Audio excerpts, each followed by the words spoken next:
RMPI Kozhikode ജില്ലാ ക്യാമ്പിന് വടകരയിൽ ഉജ്ജ്വല തുടക്കം.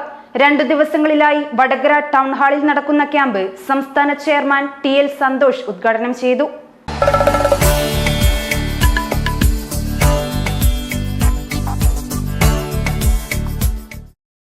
ഭരണകൂട സ്വാധീനം ഉപയോഗിച്ച് തിരഞ്ഞെടുപ്പുകൾ അട്ടിമറിക്കാനുള്ള മോദി ഗവൺമെന്റിന്റെ നീക്കം തിരഞ്ഞെടുപ്പ് പ്രക്രിയയിലുള്ള ജനങ്ങളുടെ വിശ്വാസ്യത നഷ്ടപ്പെടുത്തുന്നതായി RMPI സംസ്ഥാന പ്രസിഡന്റ് TL സന്തോഷ് പറഞ്ഞു. വടകര ടൗൺ ഹാളിൽ 2 ദിവസങ്ങളിലായി നടക്കുന്ന RMPI കോഴിക്കോട് ജില്ലാ ക്യാമ്പ് ഉദ്ഘാടനം ചെയ്ത് സംസാരിക്കുകയായിരുന്നു അദ്ദേഹം. ഇലക്ഷൻ കമ്മീഷനെ സ്വാധീനിച്ച് തിരഞ്ഞെടുപ്പ് പ്രക്രിയയെ അട്ടിമറിക്കുന്നത് സംബന്ധിച്ച് ഞെട്ടിപ്പിക്കുന്ന വെളിപ്പെടുത്തലുകളാണ് കഴിഞ്ഞ ദിവസം രാജ്യത്തിന്റെ പ്രതിപക്ഷ നേതാവ് രാഹുൽ ഗാന്ധിയുടെ ഭാഗത്തുനിന്നും ഉണ്ടായത്. ഇലക്ഷൻ കമ്മീഷൻ അടക്കമുള്ള ഭരണഘടനാ സ്ഥാപനങ്ങൾ സംഘപരിവാറിന്റെ അടിമവേലപ്പുരകളായി മാറിയിരിക്കുന്നുവെന്ന ഭീതിതവും ദുഃഖകരവുമായ സത്യം വെളിപ്പെട്ട സന്ദർഭമാണിത്.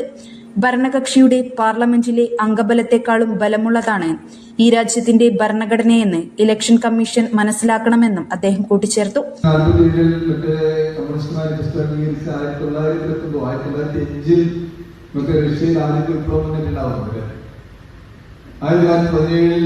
ഈ പറയുന്ന പ്രതിശാസ്ത്രത്തെ അടിത്തറയാക്കിക്കൊണ്ട് ഒരു ഭരണ സംവിധാനം രൂപപ്പെടുത്താൻ വേണ്ടി ലെനിൻ നേതൃത്വം കൊടുക്കുന്നുണ്ട്.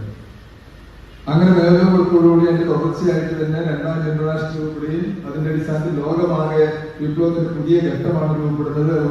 ലോകമെമ്പാടുള്ള രാജ്യങ്ങളിൽ കമ്മ്യൂണിസ്റ്റ് പാർട്ടിയും സോഷ്യലിസ്റ്റ് പാർട്ടികളും രൂപപ്പെടുത്താൻ വേണ്ടിയിട്ടുള്ള പരിശ്രമങ്ങൾ നടക്കേണ്ടതുണ്ട് എന്നൊരു പൊതു തീരുമാനം ഉണ്ടാവുന്നു. അതിന്റെ ഭാഗമായിട്ട് ആദ്യം തന്നെ നേരത്തെ ഇന്ത്യൻ കമ്മ്യൂണിസ്റ്റ് രാഷ്ട്രീയത്തിൽ കൂടി ചേരുന്നു. അത് കഴിഞ്ഞ് ലണ്ടനിൽ കൂടി ചേർന്നു. അത് കഴിഞ്ഞ് ഇന്ത്യയിലുള്ള മറ്റേ കമ്മ്യൂണിസ്റ്റ് പാർട്ടിയുടെ രൂപീകരണം നടക്കുന്നു എന്ന് പറഞ്ഞാൽ 1920 മുതൽ 1935 വരെയുള്ള വിവിധ ഘട്ടങ്ങളിൽ വിവിധ തലങ്ങളിൽ അതിൽ തന്നെ ഏതാണ് തുടക്കം എന്നതിനെ സംബന്ധിച്ച് 2 കമ്മ്യൂണിസ്റ്റ് പാർട്ടി ഇപ്പോഴും ചോദിക്കാൻ കഴിഞ്ഞതാണ് പാർട്ടി. നമ്മൾ പറയുന്നത് ചെയ്താൽ പാടില്ല. അപ്പൊ ഞാൻ പറഞ്ഞത് ഈ പറയുന്ന ഘട്ടത്തിൽ ആ ഘട്ടത്തിലാണ് ലോകത്തിന്റെ എല്ലാ ഭാഗങ്ങളിലും കമ്മ്യൂണിസ്റ്റ് പാർട്ടി ഉണ്ടാകുന്നു, കമ്മ്യൂണിസ്റ്റ് പാർട്ടി വലിയ മുന്നേറ്റം നേടുന്നു എന്നൊക്കെ പറയുന്നത് വാസ്തവത്തിൽ ഈ പറയുന്ന ഒരു സോഷ്യലിസ്റ്റ് മുന്നേറ്റത്തിന്റെ ഒരു പ്രത്യേക കാലഘട്ടത്തിലാണ് രൂപപ്പെട്ടത്.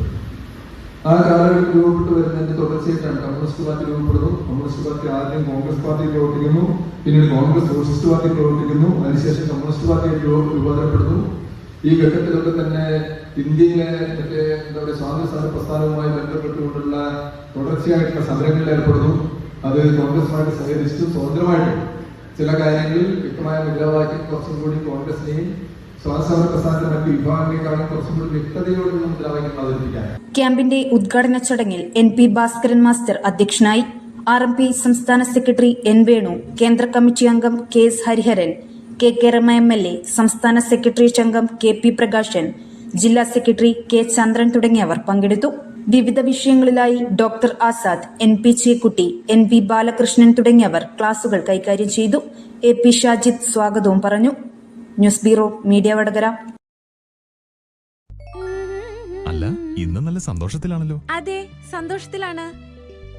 കാരണം ഞാനിപ്പോ പാചകം ചെയ്യുന്നതേ മയൂരം വെളിച്ചെണ്ണ ഉപയോഗിച്ചാണ്. പുതിയ മയൂരം കോക്കനട്ട് ഓയിൽ, കലർപ്പില്ലാത്ത ശുദ്ധമായ വെളിച്ചെണ്ണ. കർഷകരിൽ നിന്ന് നേരിട്ട് ശേഖരിക്കുന്ന നാളികേരം സൾഫറും പുകയും ഏൽക്കാതെ ഉണക്കിയെടുത്ത കൊപ്രയിൽ നിന്നും സംസ്കരിച്ചെടുക്കുന്ന 100% ശുദ്ധമായ വെളിച്ചെണ്ണ. ഇത്രയും നല്ല വെളിച്ചെണ്ണ ഇപ്പോൾ നിങ്ങൾക്ക് വിപണിയിൽ ലഭിക്കുകയില്ല. മയൂരം വെളിച്ചെണ്ണ, ഒരു ഏറെമല സർവീസ് സഹകരണ ബാങ്ക് സംരംഭം.